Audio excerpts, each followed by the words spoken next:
want to thank you all for being here. USA! There we USA! USA! USA! USA!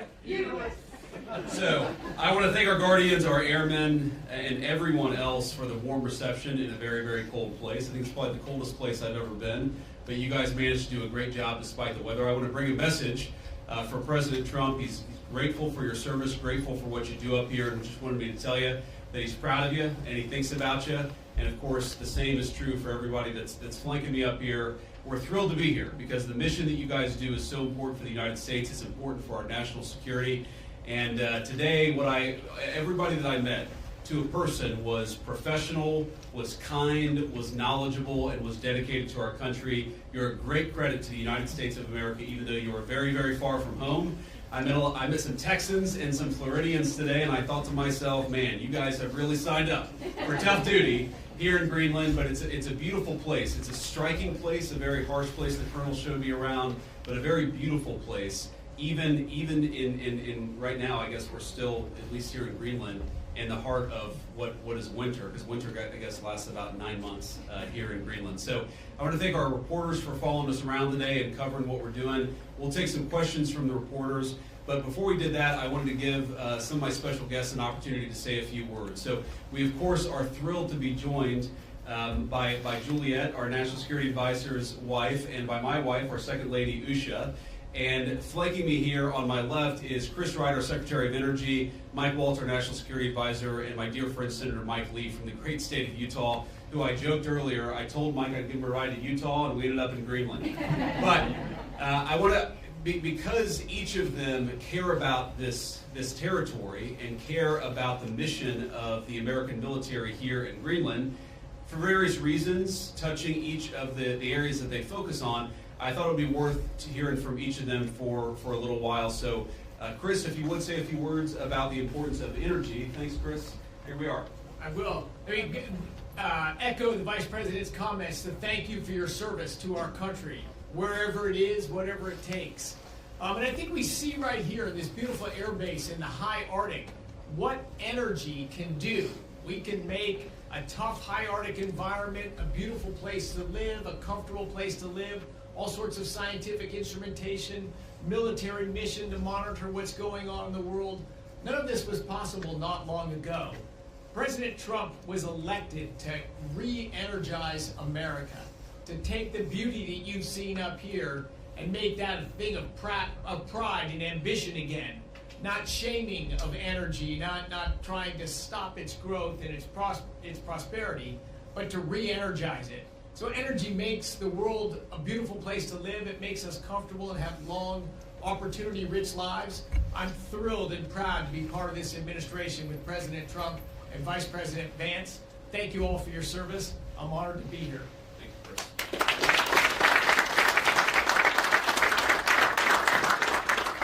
I guess when we flew in, it did look a little bit like Utah in the wintertime. Only there are substantial portions of this land that are always covered in ice, and it doesn't change. I really enjoyed talking to a number of you a little while ago as you were telling me that when you're deployed here for a year without your family, without your spouse, without your children. That is emblematic of so many of the sacrifices that so many of our armed services personnel make. And my conversations with our airmen and Guardians this afternoon reminded me of the fact that the American people are indeed in good hands. They're in your hands. What you do here makes us safer. And when we're going about our business, our day-to-day lives at home, we don't have to worry about the things that you worry about because you're doing it for us. Thank you so much for that. And I look forward to learning more about what you do here and about the future of the United States and its interaction with this amazing land in this part of the world. Thank you.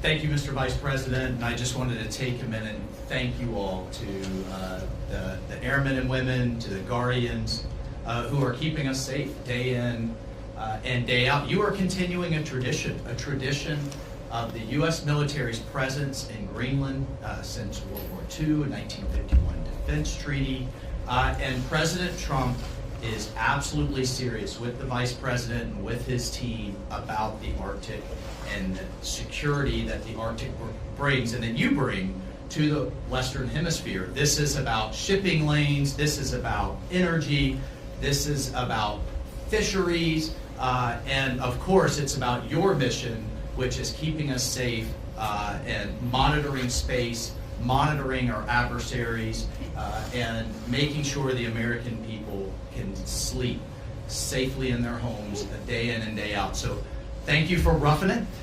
Thank you for being without your families. I bet every one of you are going to pick somewhere in, I don't know, Florida or the Bahamas or something for your next duty station, I would think. But this is also, I mean, what an incredible adventure. I have yet to meet a veteran. My wife is a veteran. I am as well. And of course, the Vice President. I have yet to meet a veteran that says, wow, I regret my time in service. Instead, they cherish it the rest of their lives. So, appreciate this moment and this adventure that it is. And the American people, thank you. President Trump thanks you. And I know the Vice President and the Second Lady thanks you as well. And it's just really an honor to be with you today. Thanks so much.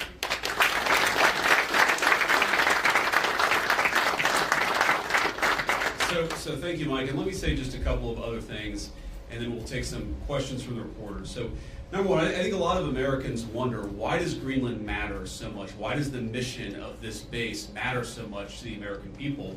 And I learned a lot about that today myself. Of course, you can read about it in a book, but I saw it up close and personal. And if, God forbid, to my fellow Americans, if a missile was fired from an enemy country or an enemy submarine into the United States, it is the people here before us who would give notice to our brave men and women further south in the United States to let people know what was coming and, God willing, to try to shoot it down and prepare for it. That's one of the things that we do at installations like this.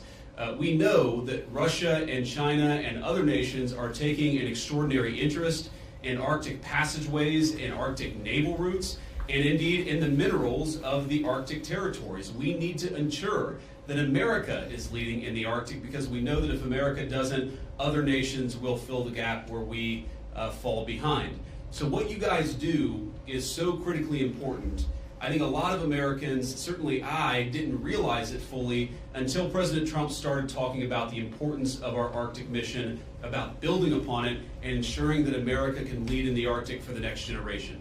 And now I want to talk about, of course, the interaction and what Denmark, I think, has done, and sometimes in partnership with us, but let's be honest, what Denmark over the last 20 years has failed to do in some cases, because we know that unfortunately this place, this base, the surrounding area is less secure than it was 30, 40 years ago, because some of our allies haven't kept up. As China and Russia have taken greater and greater interest in Greenland, in this base, in the activities of the brave Americans right here, we know that too often our allies in Europe have not kept pace. They haven't kept pace with military spending, and Denmark has not kept pace in devoting the resources necessary to keep this base, to keep our troops, and in my view, to keep the people of Greenland safe from a lot of very aggressive incursions from Russia, from China, and from other nations. Now, President Trump, as he says all the time, and as a lot of people recognize, is a president of peace. We want to have good relationships with everybody. That includes, even to the extent possible, the Chinese and the Russians. But part of having good relations is showing your strength when you have to. And unfortunately, the story of Greenland over the past 20 years when it comes to security is that we've underinvested in the infrastructure, we've underinvested in the security architecture, and we've underinvested in the brave men and women who are doing a very hard job, as Mike said, to keep all of us safe. That has to change. Now, when I pointed out a couple of weeks ago that in some ways, with all due respect to our Danish allies, they had not kept pace, there was a lot of criticism from Denmark, a lot of attacks at the Trump administration, at the president, at me, at others in our administration for saying the obvious, which is that Denmark hasn't done a good job at keeping Greenland safe. And one of the things I heard was, well, what about the many Danes who lost their lives in the war on terror fighting alongside the United States? Well, look, We obviously honor the sacrifice of our Danish friends in the War on Terror 20 years ago, just as, for example, the French honor the sacrifice of Americans in Normandy 80 years ago. But recognizing that there are important security partnerships in the past does not mean that we can't have disagreements with allies in the present about how to preserve our shared security for the future. And that's what this is about. There is no amount of bullying, no amount of obfuscating, no amount of confusing the issue. Our message to Denmark is very simple. You have not done a good job by the people of Greenland. You have underinvested in the people of Greenland, and you have underinvested in the security architecture of this incredible, beautiful landmass filled with incredible people. That has to change. And because it hasn't changed, this is why President Trump's policy in Greenland is what it is. It's consistent with the first Trump administration, where you saw significant investments in Arctic security, and it will continue over the next 4 years under President Trump's leadership. And let me finally, before I kick it over to the media, make one comment about the people of Greenland. The colonel here, the base commander, who came here first as a second lieutenant, and I guess, Colonel, this is your second duty station here, and we're proud of you and proud of all of you guys who are serving and helping keep us safe. You know, I heard a lot about the respect that our American troops show for the local Greenlandic population, the way that we make and create shelter for hunters and dog sledders, the way that we found ways to turn over traditional tribal land to some of the local populations in order to ensure that they're able to live in accordance with their values. We respect, as the President said in his State of the Union address, we respect the self-determination of Greenlanders. We believe in the self-determination of the population of the people of Greenland.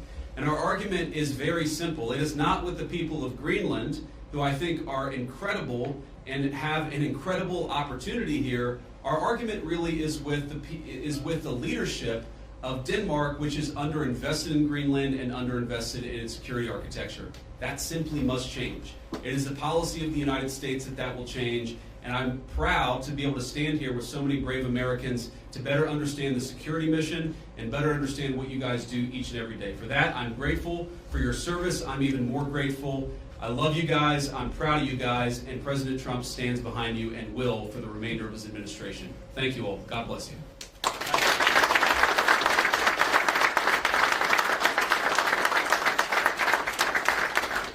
All right, now we'll take a few questions.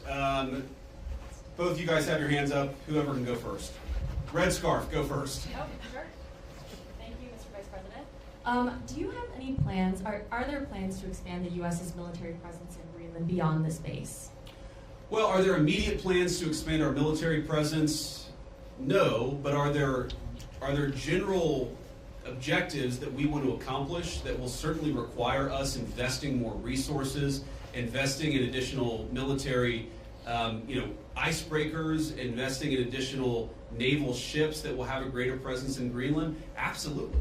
And we know that's necessary because we know, as Mike talked about and certainly I talked about, there has been an expansion of the security footprint and the security interest of Russia and China. They're doing what they believe is in their interest. The United States must do what I know is in our interest, which is to make sure that Greenland is safe.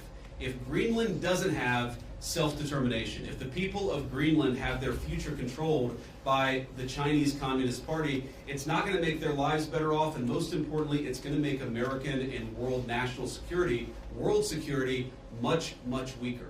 We in some ways need to wake up. We need to wake up from a failed 40-year consensus that said that we could ignore the encroachment of powerful countries as they expand their ambitions. We can't just bury our head in the sand, or in Greenland, bury our head in the snow and pretend that the Chinese are not interested in this very large landmass. We know that they are. They've taken steps to put Greenland in ridiculous debt traps to invest and exploit the resources here. And we know that they're sending a lot of military resources here. Yes, over the medium term, the United States will meet that challenge. We will put our own resources here. We already have a lot of great resources here, but we know we're going to have to do more to counter some of the nations that we know that we're competitive with. Sure. Thank you so much, Mr. Vice President. And the President said today that we have to have Greenland. by being here today, are you also conveying that message that the U.S. is very serious in its desire to acquire Greenland? Well, the president said we have to have Greenland, and I think that we do have to be more serious about the security of Greenland. We can't just ignore this place. We can't just ignore the president's desires, but most importantly, we can't ignore what I said earlier, which is the Russian and Chinese encroachment in Greenland. We have to do more. And what the president said in his State of the Union address, and he was very clear about this, is we respect the self-determination of the people of Greenland, but my argument again to them is I think that you'd be a lot better coming under the United States security umbrella than you have been under Denmark's security umbrella. Because what Denmark's security umbrella has meant is effectively they've passed it all off to brave Americans and hope that we would pick up the tab. We're simply saying to the people of Greenland, when the president says we've got to have Greenland, he's saying this island is not safe. A lot of people are interested in it. A lot of people are making a play. We know that America cares about the security of this island for the sake of the people of Greenland, but also for the sake of the national security interests of the United States of America. So our message is very simple. Yes, the people of Greenland are going to have self-determination. We hope that they choose to partner with the United States because we're the only nation on earth that will respect their sovereignty and respect their security, because their security is very much our security, as these brave Americans show. John Parkinson with ABC News. Thanks for bringing us along on this historic trip. I wanted to ask you about last week's news with the Atlantic. We've had a couple questions on Greenland. I feel like you've answered that. But I did want to ask, did you express your concerns to the president that you were opposed to the Houthi strike? And also, what did you mean when you asked, or when you said in that thread that the president wasn't aware that his directions for Yemen were inconsistent with his message on Europe? Well, I didn't quite say that. I think that's a slight bit misunderstanding of what I said, but we've talked, of course, in the American media about Signalgate, as I called it, for the past week. And here's what I told the president and the entire national security team, is that yes, it is in the interest of the United States of America to preserve navigation. Yes, it is in the interest of the United States to kill terrorists who are preventing navigation in the Red Sea, but we got to make sure that we do it right. We have to be careful. We have to make sure the timing is right. And of course, what that leak revealed, I think, is a private communication between the president's senior advisors about how best to prepare the American people for what we all thought we had to do, about the right timing of when we should do something, and of course, surfacing the strategic questions that we needed to decide and brief the president on so that he could ultimately make the decision about what we would do. What I saw in that Signal chat, and of course what I've seen in the President's senior national security team, is that sometimes we all agree and sometimes we all disagree, but it's important that we all have an honest conversation amongst ourselves and with the President of the United States about what we think is the best interest of the national security of the United States of America. I support the President's decision to strike the Houthis. I always supported the President's decision to strike the Houthis, and I support the national security team having the argument about how best to serve the American people. Go ahead.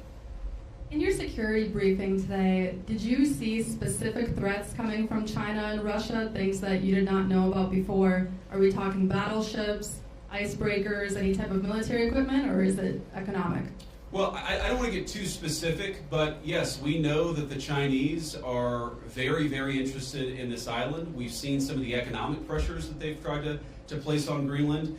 We know that they're increasingly engaging in military training and military interest. Certainly, they've started to describe themselves as a near-Arctic power.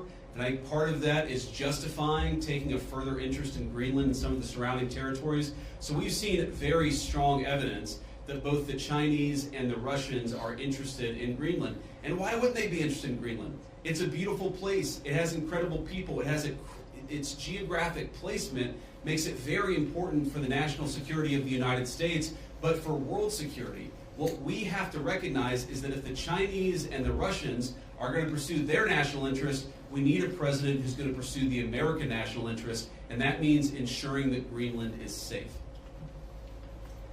When can we expect an update on the internal investigation into that Signal chat leak? Has that investigation concluded, and what are the findings?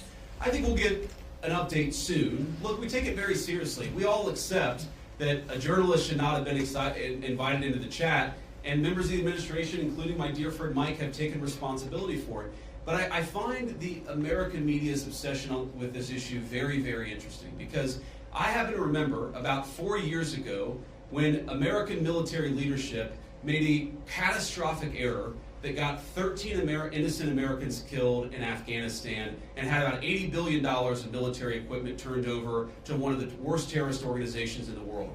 And for years, the American media ran cover for a Biden administration that refused to fire any generals or even launch an internal investigation that was meaningful and substantive about what happened. And now the same American media that covered for the Biden administration after the untimely death and the unnecessary death of 13 brave Americans is really, really interested in forcing the President of the United States to fire someone because of a signal chat. Because of a signal chat. That is not honest behavior from the American media, and if you think you're going to force the President of the United States to fire anybody, you've got another thing coming. President Trump has said it on Monday, on Tuesday, on Wednesday, on Thursday, and I'm the Vice President saying it here on Friday. We are standing behind our entire national security team. Can I just ask you about Yeah, go ahead. the tariffs? There's been some retaliation, some signals at least in the media that Canada's going to respond, some of these others are going to respond to the president's tariffs. What's your message for Americans that are going to see costs increase on auto manufacturing, new cars, that kind of thing? Is it Buy America, or what's the message going forward there? Well, let me say a couple of things. First of all, for the Canadians, and we have many dear friends in Canada, and of course we love the Canadian people, but the Canadian leadership threatening retaliatory tariffs against the United States, as President Trump often says, they just don't have the cards. There is no way that Canada can win a trade war with the United States. What President Trump has said is that he wants to level the playing field. For decades, Canadian leadership has forced American farmers and American manufacturers to play by an unfair set of rules. All President Trump has said is that we're done playing by an unfair set of rules. If you're going to do something to our industries, then we're going to do something back to your industries. That's how you protect American manufacturing, and that's how you protect American jobs. Now, what I'd say to the American people is look, the president ran on this, and he said very clearly that we're done being the piggy bank of the entire world. For 40 years, in the same way that our European friends, I think, have neglected international security, for 40 years, a lot of our friends all over the world have used America as a piggy bank. They have used us to absorb all of their excess economic production. What has that meant for Americans?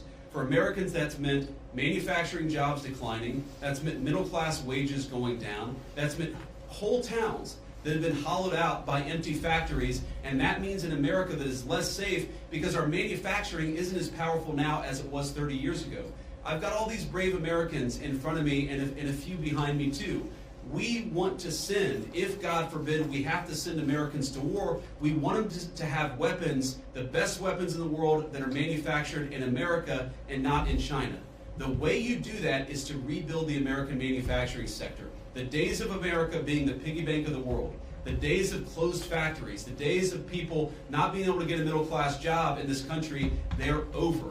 And yes, that means we're going to have to fight back even against some of our friends and their unfair economic practices, but the long-term consequence of this is going to be higher wages, more manufacturing, and more economic security for the American people.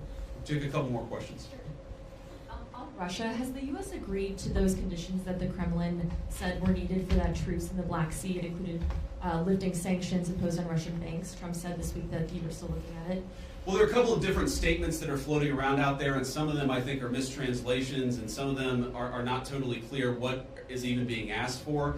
But the president has said, and he's right, that I think we feel very good about where things are.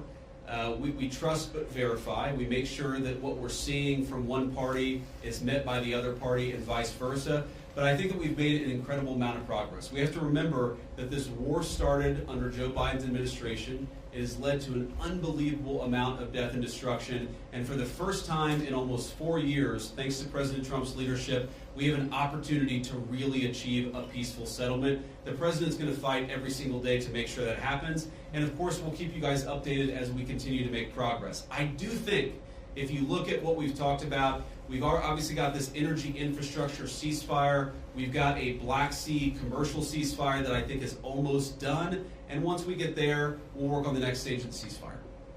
Yeah. The president has previously not ruled out military force when he's talking about taking over Greenland. But your rhetoric today is more about encouraging the Greenlandic people to vote for independence. Do you think the rhetoric has changed about that, or what's your message there? No, I don't think it's changed at all. Look, the president said clearly he doesn't think that military force is going to be necessary, but he absolutely believes that Greenland is an important part of the security, not just of the United States, but of the world, and of course the people of Greenland too. It's very simple. I think the president's been very consistent here from his State of the Union, from his inaugural address, and every public statement that he's made. This territory, Greenland, really matters for the security of the United States. It's extremely vulnerable right now, and if the people of Greenland were willing to partner with the United States, and I think that they ultimately will partner with the United States, we could make them much more secure, we could do a lot more protection, and I think they'd fare a lot better economically as well. This has to happen. And the reason it has to happen, I hate to say it, is because our friends in Denmark have not done their job in keeping this area safe. They just haven't done it. It's very simple. For all of our friends in the American media who attack the administration for pointing out the obvious, what is the alternative? To give up the North Atlantic? To give up the Arctic?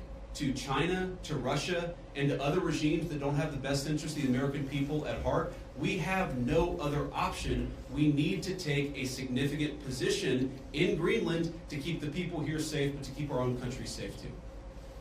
We'll do one or two more. Yeah. Trump said this week the U.S. would go as far as we have to go to acquire Greenland. In that same vein, that question, are there plans that have been drafted to use military force to take over Greenland? Well, what the president has said, is that we need to have more of a position in Greenland. We need it, again, for the safety of the American people. And what we think is going to happen is that the Greenlanders are going to choose through self-determination to become independent of Denmark, and then we're going to have conversations with the people of Greenland from there. So I think that talking about anything too far in the future is way too premature. We do not think that military force is ever going to be necessary. We think this makes sense. And because we think the people of Greenland are rational and good, we think we're going to be able to cut a deal, Donald Trump style, to ensure the security of this territory, but also the United States of America. I'll do one more question. And you spoke about economic interests, how the U.S. could develop Greenland more economically. Could you speak a little bit more about that? I know Secretary Wright is here. Have you guys spoken about energy? Senator Lee is here as well. Just wondering what those discussions have been. No, my point actually is that other countries have explicitly gone after Greenland, and I think with a mind towards economic exploitation. Sometimes asking Greenland to get itself into terrible economic debt traps that would make the people of Greenland not self-determined and sovereign, but to mortgage their future to hostile foreign countries that don't have their best interests at heart. That is not what the United States of America wants to do. What we want to do is to protect the security of this territory because it matters for us and it matters for the people who live here. All right, guys, thank you all. And let me just say one more final word to the Guardians, the Airmen, the other service members gathered here. Thank you. From the bottom of my heart, it is incredible to be a vice president who has served just as our NSA, Mike Waltz, has served, to know the sacrifice that comes along with it, and to see that there are still incredible young Americans willing to put on the uniform and serve this country. You make America a better place, and you make an honor to serve as your vice president. God bless you guys. Thanks for having me.